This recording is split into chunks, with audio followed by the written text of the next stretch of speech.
En los próximos minutos vamos a hacer el enlace con el doctor Iván Bulnes. Él es abogado especializado en el derecho laboral para hacer una evaluación de lo que significa la situación al 2022 del tema de las leyes laborales, qué es lo que se ha avanzado, qué es lo que está faltando, cuáles son las deficiencias que se sigue teniendo en un sector tan importante, no solamente para la economía del país, sino para la economía individual de los peruanos.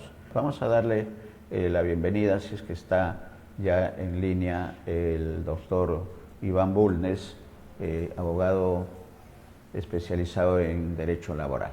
Iván, bienvenido. Buenos días, bienvenido a Abriendo Aló, Puertas. ¿qué tal?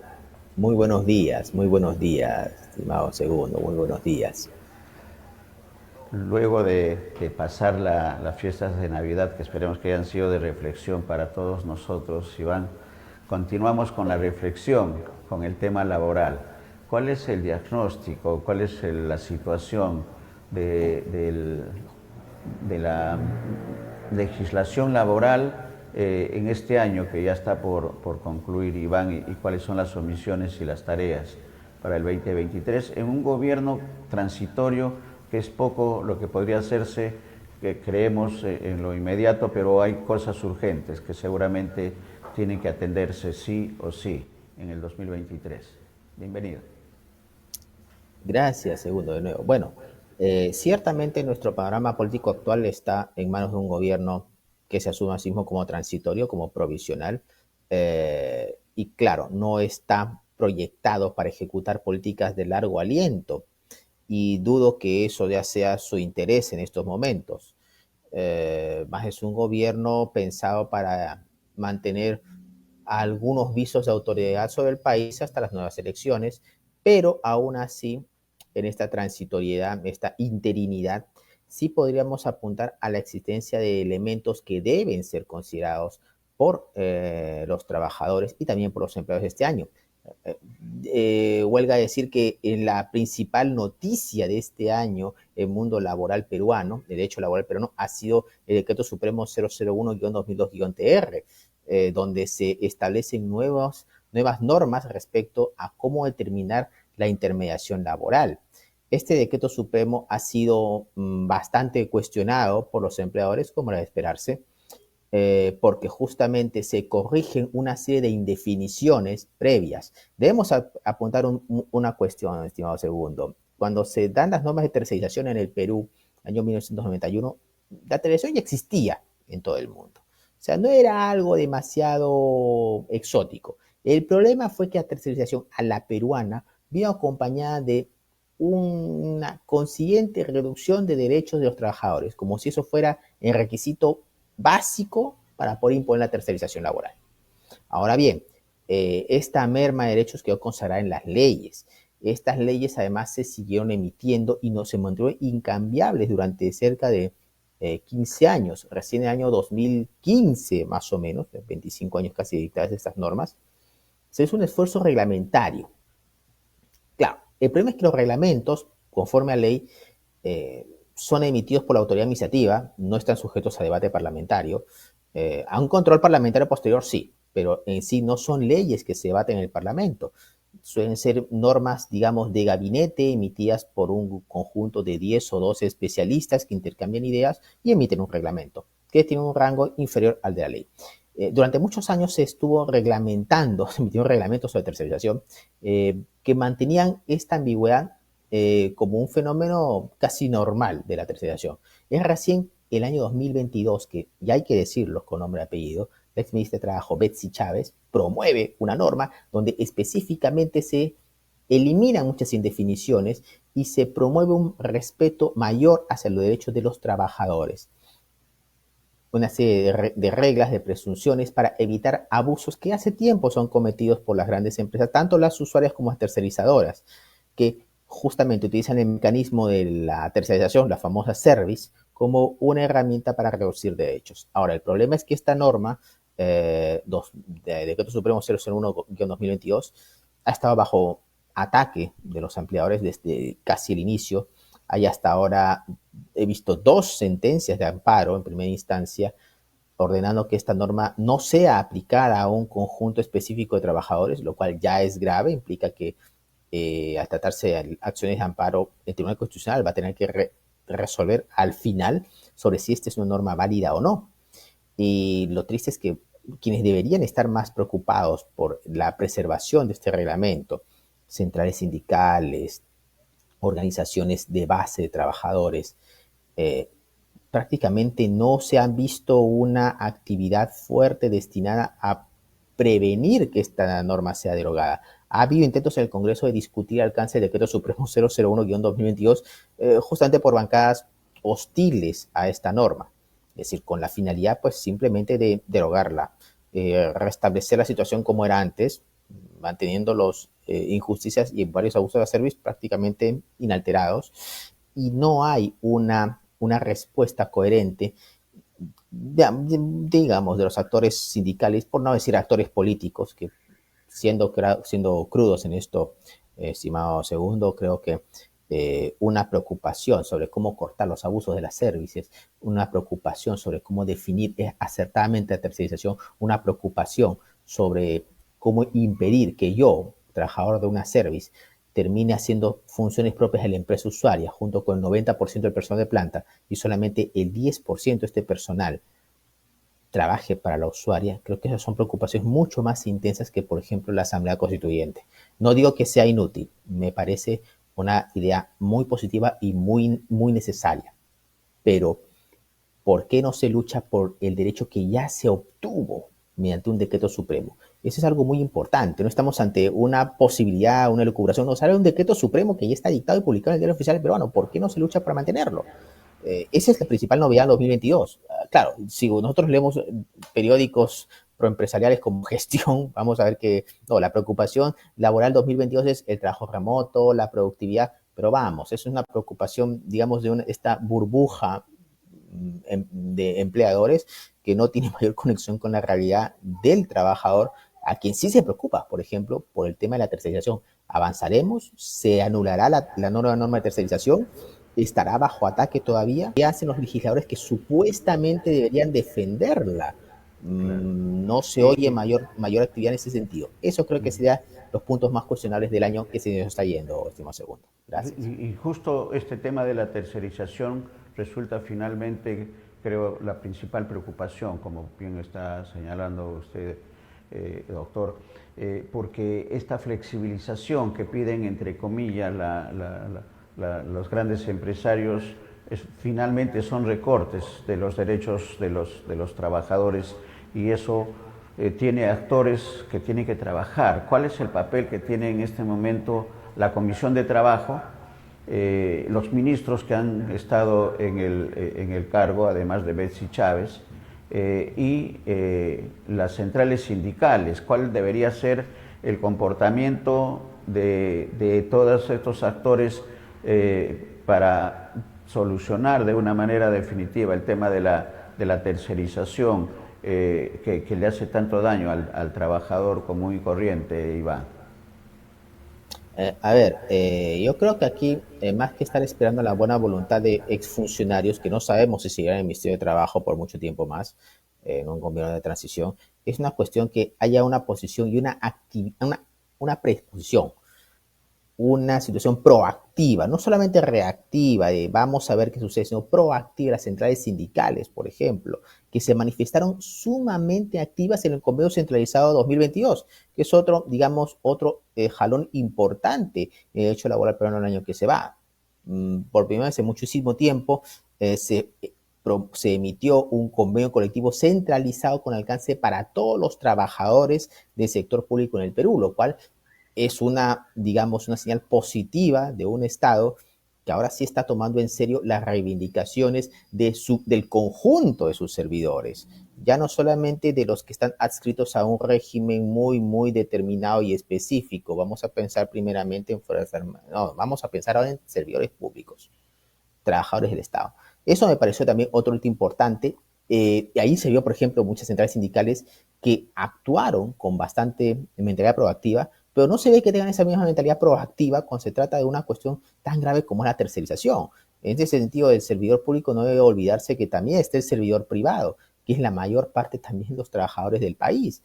Y, por ejemplo, centrales sindicales o actores congresales que han tenido un pasado sindical bastante visible y que no se ve que empujen una resistencia decidida en favor del Decreto Supremo 001-2022-TR. Recordemos, los empresarios no han tenido ningún reparo en recurrir a la acción de amparo para convertir a este decreto en una herramienta, digamos, un cuchillo sin filo, una herramienta simplemente lírica sin contenido práctico.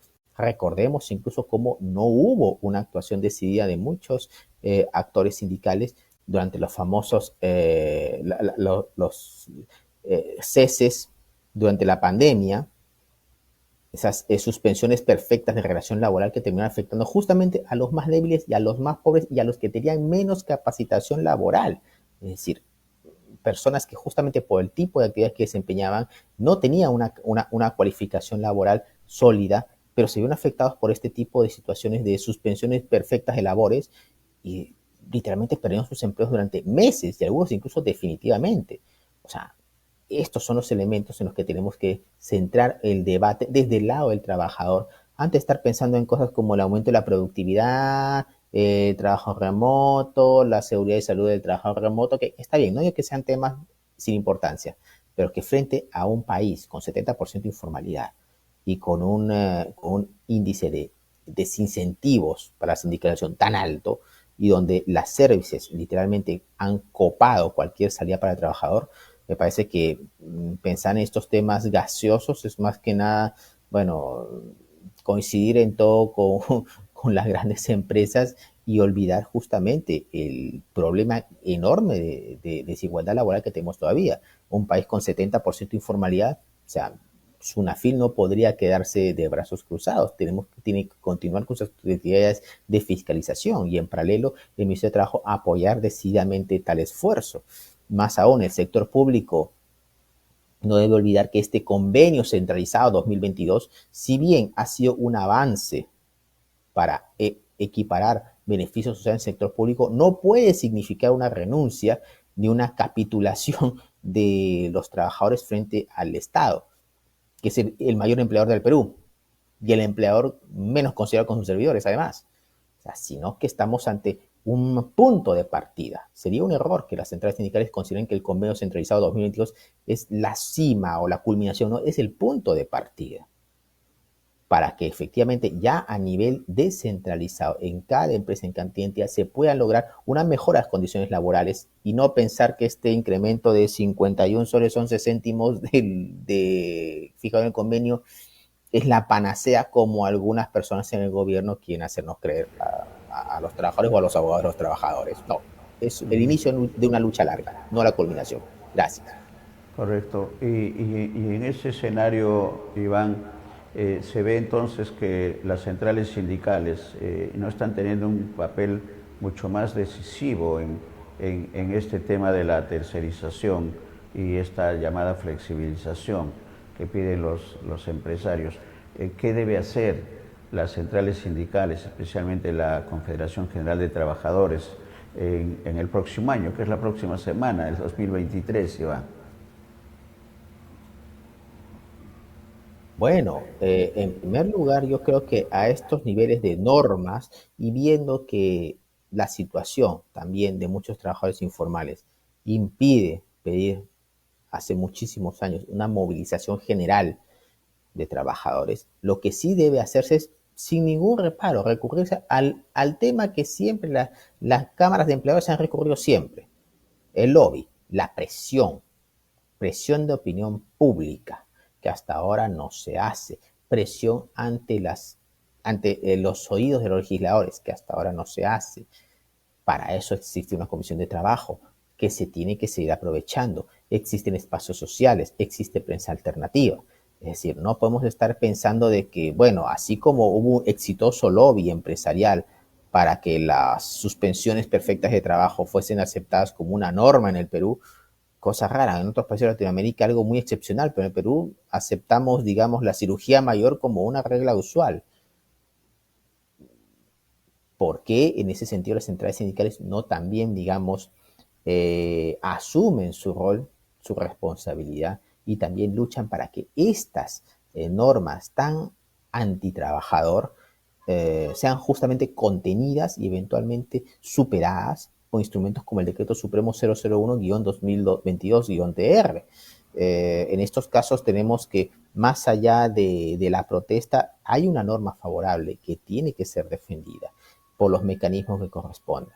O sea, es algo mucho más tangible que proyectos a mediano o largo plazo que no sabemos si algún día será realidad, mientras ya tenemos una disposición legal que en estos momentos está causando grandes perjuicios a malos empleadores que se ven obligados ahora a asumir la defensa y el respeto al derecho de sus trabajadores con la mayor seriedad del caso. En ese sentido, creo que las centrales sindicales deberían estar haciendo ya un esfuerzo de movilización, de lobby, de contactos, de actitud ante la opinión pública. Y hasta ahora no se ve. Gracias. Correcto, lo cierto es que tercerización versus service, las service que aparecen con esta constitución vigente que ha enriquecido a un grupo de gente en perjuicio de los derechos de los trabajadores, va a estar en la agenda del 2023. Y siendo también, Iván, otro tema por analizar, el Estado, el mayor empleador en el país, y con este convenio centralizado se ha anunciado hace pocos días de un aumento de salarios para los trabajadores del sector público. ¿Cómo conjugar ese convenio colectivo, ese convenio centralizado con instituciones del Estado, empresas del Estado, de la 728 principalmente, que están manejando sus convenios colectivos, su negociación colectiva en cualquiera de las instancias? ¿Cómo conjugar? Porque hay un poco de desinformación en los trabajadores del sector público, especialmente de la 728, con respecto a este aumento de salarios. ¿Cuál es la realidad para los trabajadores del sector público con este convenio centralizado? ¿Cuál es la realidad y cómo diferenciar este convenio centralizado con los convenios individuales de las organizaciones sindicales en el Estado, Iván? Sí, es una muy buena pregunta, estimado Segundo. Efectivamente, como yo dije, este convenio centralizado no es la cumbre, no es el fin del camino, sino el inicio del camino. ¿Por qué? Porque cuando hay la alternativa de que se mejoren los beneficios del trabajador público, no debemos pensar que el convenio colectivo centralizado es un candado gigantesco. No es ni puede serlo. Que algunas personas dentro del régimen gubernamental crean de que esto es una especie de candado gigante, una forma de, bueno, ya te di algo, así que pues, confórmate con ello. Tienes un aumento de 50 soles sobre tu haber básico, confórmate con ello. No, sino que es el punto de partida. Existe en hecho laboral lo que llamamos la condición más beneficiosa, justamente en situaciones donde se pactan empleo de trabajador, beneficios para los trabajadores. Y es este principio de condición más beneficiosa el que permite que se aplique la condición la condición mejor para los trabajadores antes que otras condiciones, sobre todo cuando son condiciones nacidas, en este caso, de un mismo instrumento, una convención colectiva, o mejoras que han surgido también de la negociación de las partes. Obviamente, si se tratase de una ley material del Estado, pues tiene que cumplirse la ley y a partir de la ley se puede mejorar mediante negociación colectiva las condiciones. En este caso estamos ante dos condiciones de trabajo, dos negociaciones colectivas, dos normas de similar origen. O sea, no hay ningún inconveniente para que en estos momentos una negociación colectiva particular de una entidad pueda mejorar los elementos ya determinados en el convenio colectivo centralizado. Y por eso deberíamos rechazar esos argumentos de algunos directivos de entidades públicas diciendo de que el convenio colectivo centralizado es la culminación, el fin del camino. Después de eso no hay ningún beneficio más que reconocer. Falso. Es el inicio, es digamos la primera piedra en la construcción de un sistema de derechos laborales serio y protector del trabajador. Pero no puede ser de ninguna manera considerado como una culminación o que después de este convenio centralizado pues nada más viene, nada más puede crearse, nada más puede decidirse. Es una percepción totalmente errónea que creo que debemos combatir. Gracias. Y entonces, para los trabajadores sindicalizados, sobre todo de la 728, porque tenemos comunicación de colegas y de compañeros de trabajo, ex compañeros de TVP, del IRTP, Iván, que están en una especie de duda con respecto a este tema del convenio centralizado y este anuncio que se ha hecho de aumento para salarios.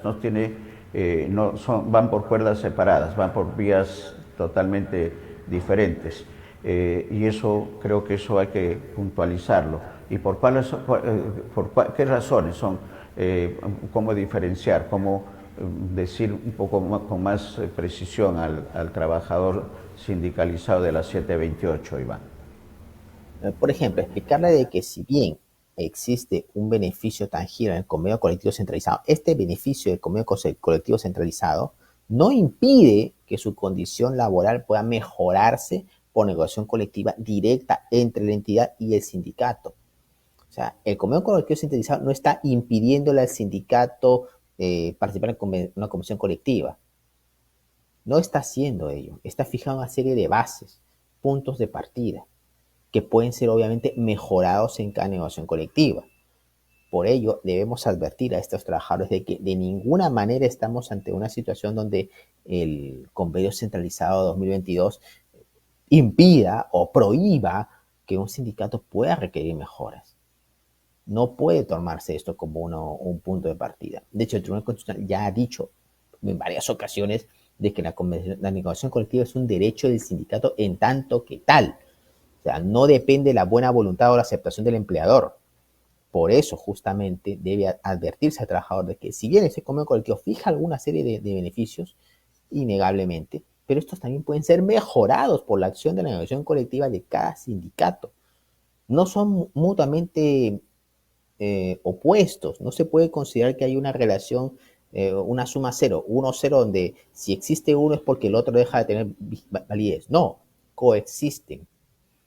Y en ese sentido, la norma más beneficiosa en caso de conflicto es la que se aplica al trabajador. Ese es un criterio establecido en derecho penal, en derecho laboral, hace muchísimos años, que se mantiene hasta la fecha.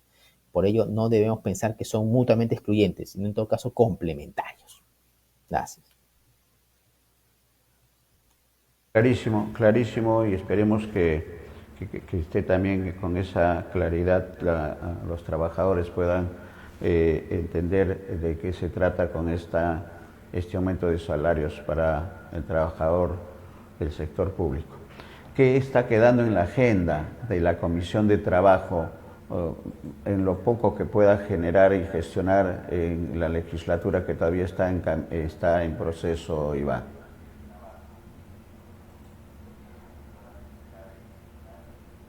Sí, lo primero que lo primero que creo que debemos cautelar es impedir que esta legislatura pueda en algún momento cortar la ventaja que significó la aplicación del convenio colectivo centralizado. Algunos cuestionan de que de nada sirve hacer un convenio colectivo centralizado si después no hay una política de Estado que favorezca este tipo de acuerdos o hay inestabilidad de instituciones ministeriales. Sí se entiende, pero de todos modos debemos rescatar que fue un paso histórico, es un paso histórico. La cuestión es determinar su verdadero alcance y que este tipo de acuerdos no implica impedir al sindicato seguir haciendo su actividad o mejorar incluso las determinaciones alcanzadas en el convenio centralizado. Eso siempre debemos tomarlo en cuenta, creo yo. Atentos a lo que actúe el Ministerio de Trabajo, la Comisión de Trabajo del Congreso de la República y el papel importante que tienen las centrales de trabajadores, que creo que es sumamente importante del sector estatal, que vemos un poco, no sé si coincide esto en la parte final, Iván, con el agradecimiento por la entrevista, que en las centrales sindicales, especialmente del sector estatal, hay una especie de letargo, hay una especie de somnolencia, digamos, laboral, por todo lo que está ocurriendo, pero que en el tema laboral resultamente es fundamental porque es la economía individual del trabajador. Sí, podemos concluir que lamentablemente para algunas centrales sindicales estatales la obtención del convenio colectivo centralizado ha sido, digamos, la meta de sus vidas, cuando en realidad tiene que ser el inicio de una construcción de una relación seria y de mutuo respeto entre servidores y entidades. No puede pensarse que este convenio centralizado es el fin del camino, al contrario, es el inicio de un camino de mutua comprensión y mutuo respeto para lograr el mutuo beneficio. En ese sentido, es preocupante cuando hay voces diciendo que, bueno, tenemos el comercio centralizado y ya con el comercio centralizado es una especie de panacea. No es una panacea, no puede serlo además. Por eso debemos Totalmente. siempre confiar en que la acción de cada sindicato es la que cuenta, antes que dormirnos en los laureles ajenos.